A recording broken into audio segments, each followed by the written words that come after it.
வணக்கம் தமிழக உறவுகளுக்கு. அதாவது என்றால் இப்போ உங்களுக்கு தெரியும், இப்பொழுது நடந்து கொண்டு வரும் இந்த பிரச்சனைகள், அதாவது ஈரான் அமெரிக்கா யுத்தம் காரணமாக பல பேர் விமானச்சீட்டுகளை எடுத்து அந்த விமானச்சீட்டுகளை என்ன செய்வது, போவதா இல்லையா, சில விமானச்சீட்டு எடுத்துக்கொண்டு போய் ஸ்ரீலங்கா நின்று வர முடியாத சூழ்நிலைகள், அது என்னென்ன பிரச்சனை நடக்கின்றது, இப்படின்னு தான் இங்கே கொண்டு வரோம்.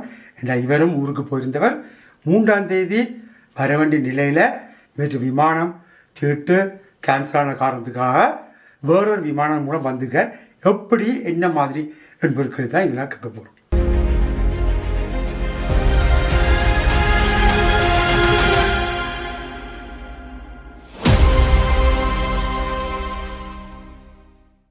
நீங்கள் ஊருக்கு போயிருந்தீங்க, சரி அங்கே என்ன நடந்தது, உங்கள் விமான டிக்கெட்டு வந்து கேன்சல் பண்ணப்பட்டன, பிறகு வேறொரு விமானத்தில் நீங்கள் வந்துக்கிறீங்க, அதுக்கு எவ்வளவு நீங்கள் காசு கொடுத்தீங்க, உங்களுக்கு என்னென்ன ஏர்லைன்ஸ்கள் உங்களுக்கு சொல்லியிருந்தார்கள், அந்த ஆப் மூலமாக என்னென்ன விடயங்களை பார்த்துருந்தீங்க, அதை பற்றியான விளக்கம்.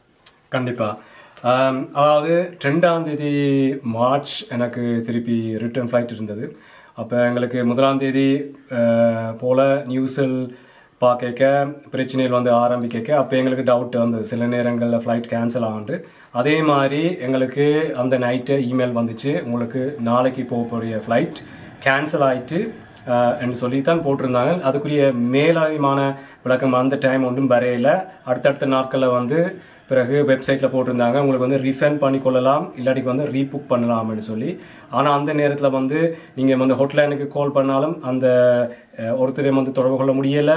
அதே நேரத்தில் நேர ஆஃபீஸுக்கு போனாலும் அந்த டைம் இருந்தது. அப்போ அதால் வந்து ஆஃபீஸும் க்ளோஸாக இருந்த பட்சத்தில் வந்து ஆஃபீஸுக்கும் போக முடியலை. அப்போ எங்களுக்கு அந்த காலகட்டத்தில் வந்து என்ன செய்வது தெரியாத ஒரு நிலைமையெல்லாம் நாங்கள் நின்றுனாங்க. அதே மாதிரி இப்போ நாங்கள் வந்து போக முடியாமல் தான் நின்றுனாங்க. சில பேர் வந்து ஏற்கனவே போய் டிரான்சிட்டில் நின்று அதே நேரத்தில் மாட்டிக்கொண்டவர்களும் கனவேர் இருக்கணும். திடீரென்று இப்படி ஒரு விஷயம் நடந்த பட்சத்தில் வந்து ஒருத்தரும் எதிர்பார்க்காத நேரத்தில் இந்த விஷயம் நடந்தவால் எல்லாருக்கும் வந்து ஒரு பெரிய ஒரு பின்னடைவை தான் இது வந்து அமைஞ்சுள்ளது.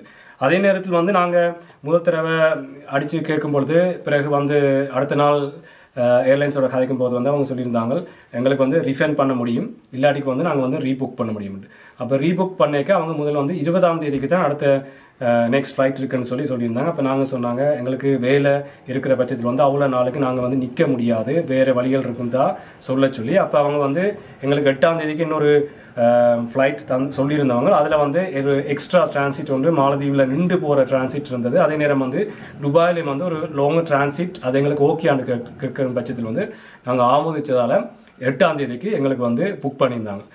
பிறகு அப்படி புக் பண்ண பிறகும் வந்து எங்களுக்கு ஒரு அமிச்சம் இருந்தது, 8ஆம் தேதி இந்த ஃப்ளைட் கன்ஃபார்மாக போகுமா என்னன்னு சொன்னால், நியூஸில் பார்க்கும் பொழுது தொடர்ந்து நாட்டில் வந்து பிரச்சனைகள் வந்து, அதுவும் மிடில் ஈஸ்ட் ஏரியாவில் வந்து கணக்கு பிரச்சனைகள் ஓடும் பட்சத்தில் வந்து அடுத்தடுத்த நாட்களும் வந்து ஃப்ளைட்டுகள் வந்து கேன்சல் ஆகிக்கொண்டே போகும் பட்சத்தில் வந்து எங்களுக்கு ஒரு டவுட் இருந்தது. அப்போ நாங்கள் வந்து என்ன வழி இருக்குன்றதை நாங்கள் வந்து செக் பண்ணிக்க, அப்போ தான் ஆன்லைனில் பார்க்க ஒரு விதமான ஃப்ளைட்டுகளும் வந்து காட்டையில், எல்லா ஃப்ளைட்டுகளும் மிடில் ஈஸ்ட் போகிற ஃப்ளைட்டுகள் மட்டும்தான் காட்டி கொண்டிருந்தது.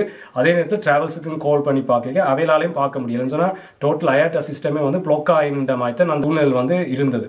பிறகு வந்து ஏர்லைன்ஸ் மூலம் கேட்க பொழுது வந்து இப்போ நான் பார்த்த மாதிரி தான் எத்தனையோ லட்சக்கணக்கான மக்கள் உலகத்தில் ட்ராவல் பண்ணுற ஆட்கள் எல்லாரும் தான் அந்த டைமில் வந்து பார்த்து கொண்டு வந்திருப்பார்கள்.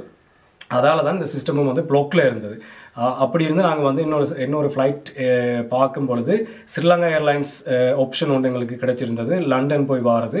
ஆனால் அது வந்து நல்ல ஒரு அமௌண்ட்டுக்கு தான் சொல்லியிருந்தாங்க. என்னென்னு சொன்னால், ஒரு பிஸ்னஸ் கிளாஸில் போகிற ப்ரைஸ் தான் எக்கனாமிக் கிளாஸ், அதுவும் 1 வேக்கு சொல்லியிருந்தாங்க.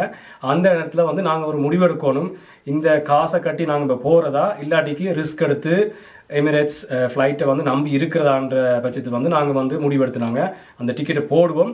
ஏன்னு சொன்னால் ட்ராவல்ஸில் சொல்லியிருந்தவங்க, டிக்கெட் சப்போஸ் அந்த எமிரேட்ஸ் ஃப்ளைட் நார்மலாக போவோம்னு சொன்னால் இந்த டிக்கெட்டை கேன்சல் பண்ணால் 200 ஃப்ராங்க் எங்களுக்கு வந்து ரீஃபண்ட் காசை கழித்து போட்டு மிச்ச காசு தருவாங்கன்றக்கு எங்களுக்கு ஒரு செக்யூரிட்டி இருக்குது. இப்போ ஒரு ஃப்ளைட் போகாட்டிக்கும் இன்னொரு ஏர்லைன்ஸ் மூலம் போகலாமன்ற இதில் வந்து நாங்கள் பிறகு அந்த இடத்துலையும் புக் பண்ணியிருந்தாங்க.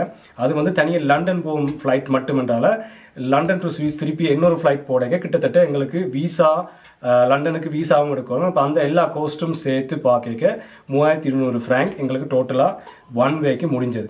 அதில் இன்னொரு முக்கியமான விடயம் என்னன்னு சொன்னால் நாங்கள் எமிரேட்ஸில் வரைக்கும் 40 கிலோட வரைக்கும் ஸ்ரீலங்கன் ஏர்லைன்ஸுக்கு 40 கிலோ இல்லை. அப்போ அதுக்கும் வேறு எக்ஸ்ட்ரா நாங்கள் வந்து கிலோக்கள் போடைக்கு அதுக்கு வேறு எக்ஸ்ட்ரா சார்ஜ் கட்டி அது லண்டன் டு சுவிஸ் வரைக்கும் அதுக்கும் எக்ஸ்ட்ரா சார்ஜ் கிலோக்கு கட்டுறதால எல்லாம் சேர்த்து கிட்டத்தட்ட 3200 ஃப்ராங்க் எங்களுக்கு டோட்டலாக முடிஞ்சுது.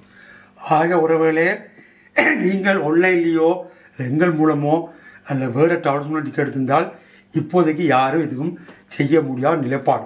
ஏனென்றால் எல்லா விமானங்களும் நிப்பாட்டிக்கிறாங்க. எப்போ ஓடும் எப்போ ஓடான்னு யாருக்கும் தெரியாது. ஏனென்றால் நாட்டின் சிச்சுவேஷன் அப்படி இருக்கின்றது. அங்கே குண்டடிப்படுறது, இங்கே குண்டடிப்படுறது. நான் இப்போ ஒரு 4-5 நாளாக பலவிதமான விடயங்களை எங்கள் அணிசின் போலெல்லாம் போட்டுக்கிட்டு வந்துக்கிறேன். பார்த்துருப்பீங்க. நீங்கள் இப்போதைக்கு டிக்கெட் இங்கேருந்து போகாதவர்கள் கேன்சல் பண்ணி ரீஃபண்ட் முழு காசையும் பெற்றுக்கொள்வது உங்களுக்கு நன்மை வைக்கும்.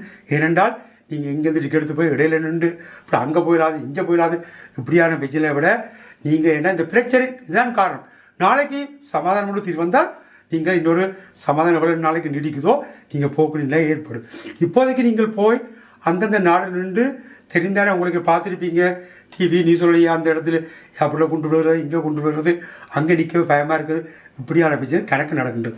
ஆகவே நீங்கள் ஆன்லைன்லேயோ இம்மிடமோ வேறு ட்ராவல்ஸில் நீங்கள் டிக்கெட் பண்ணியிருந்தால் ஒருத்தரும் ஒன்றும் செய்ய முடியாத நிலைமை. ஏன்னா நாங்கள் ஐட்டா வச்சுக்கிறோம். அப்படி இருந்து ஐட்டா மூலமாக நாங்கள் ஏர்லைன்ஸுக்கு டெலிஃபோன் எடுத்தாவோ கொண்டா டெலிஃபோன்கள் எந்த ஆன்சரும் இல்லை, அவர் எந்த பதிலும் இல்லை. உங்களுக்கு இமெயில் வரும். எங்களோட ஆப் வரைக்கும் வைங்க, அதில் உங்களுக்கு போடுவோம். அங்கே உங்களோட ஆப்புக்கு ஒன்றும் வரா பக்கத்து வரைக்கும் நீங்கள் ஆப்புக்கு வர வேணாம் என்று சொல்கிறேன். ஏன்னா அவரால் ஒன்றும் செய்ய முடியாத நிலைப்பாடு. இது வந்து வேர்ல்டு வைட்கான ஒரு பிரச்சனை, உலக ரீதியான பிரச்சனை. யாருமே எதுவும் செய்ய முடியாத நிலைமை. சில எடுத்திருந்தார்கள் அண்ணன் அந்த ஃப்ளைட் ஓடுது இந்த ஃப்ளைட் ஓடுது. இப்படியான சொன்ன மாதிரி டிரெக்ட் ஃப்ளைட்டுகள் வேறு ரூட்டால் ஓடுன்றன. அந்த ஃப்ளைட்டு ப்ரைஸை பார்த்தீங்கன்னா 2500 3000 சிலோட 1500 ஆச்சு வரண்டால் இன்னும் 20-25 பிறகு தான் அந்த ப்ரைஸில் வந்து குறையும். இப்போதைக்கெல்லாம் 2200 இப்போ தனியாக ஒரு ஆள் வாரத்துக்கு 3200 வச்சு வந்துட்டு இப்படியா விடைங்க தான் நீங்கள் செய்யணும். ஆகவே உங்களோட அப்போ வரைக்கும் வைங்க. அந்த பணங்களை செலுத்த முடியார்கள் நீங்கள் நின்று தான் வர வேண்டிய பிரச்சனை. அது உங்களுக்கு இன்னொரு பிரச்சனை இருக்கும். அப்படியே நாட்கள் வந்து இப்படியான பிரச்சனை நடந்துட்டு நேரத்தில் வந்து வேலையில்லா திண்டாட்டங்கள். நாளைக்கு நீங்கள் வர்ற போது கனகாலம் நின்று வரும்பொழுது உங்களுக்கு வேலையை நிப்பாட்டுற நிலப்பாடுலாம் இப்போ கணக்க வரக்கூடிய இருக்கும். ஆகவே முடிவெடுங்க. இந்த விமானங்கள் இப்போதைக்கு இந்த பிரச்சனை முடிந்த வரைக்கும் ஒரு பெரிய பிரச்சனாவே இது இருக்கும். ஆகவே விமான சீட்டு பெறுறவர்கள் இனி சில பேர் என்ன அடிச்சு கிடந்த அன்னைக்கு ஜூலைக்கு எவ்வளவோ அதெல்லாம் இனி ஒரு புதிய ஒரு முடிவு வந்தப்படா நீ பார்க்கக்கூடிய இருக்கும். அவர்களே விமானங்கள் இங்கேருந்து போவதில்லை. போகிற விமானங்கள் வந்து போட்டிருப்பாங்க. நாளைக்கு போட்டு அந்த டிக்கெட் எடுத்தால் நாளைக்கு அது கேன்சல். இப்படி இல்லைப்போ தான் இப்படி இருக்குது. ஆக உங்கள் பணத்தை நீங்கள் சேமிப்பதற்கான வழியை தான் நீங்கள் பார்க்கணும். ஆகவே இப்போதைக்கு உங்கள் பயணங்களை ஒரு டிக்கெட் போட்டிருந்தால் ரீஃபண்ட் எடுப்பது மிகவும் உயர்ந்தது என்றால் அவ்வளோ தூரம் பெற்றபடி இவர் ஸ்ரீலங்காவை இங்கே வந்திருப்பார். அது விளக்கமான அவங்களுக்கு தாரும்.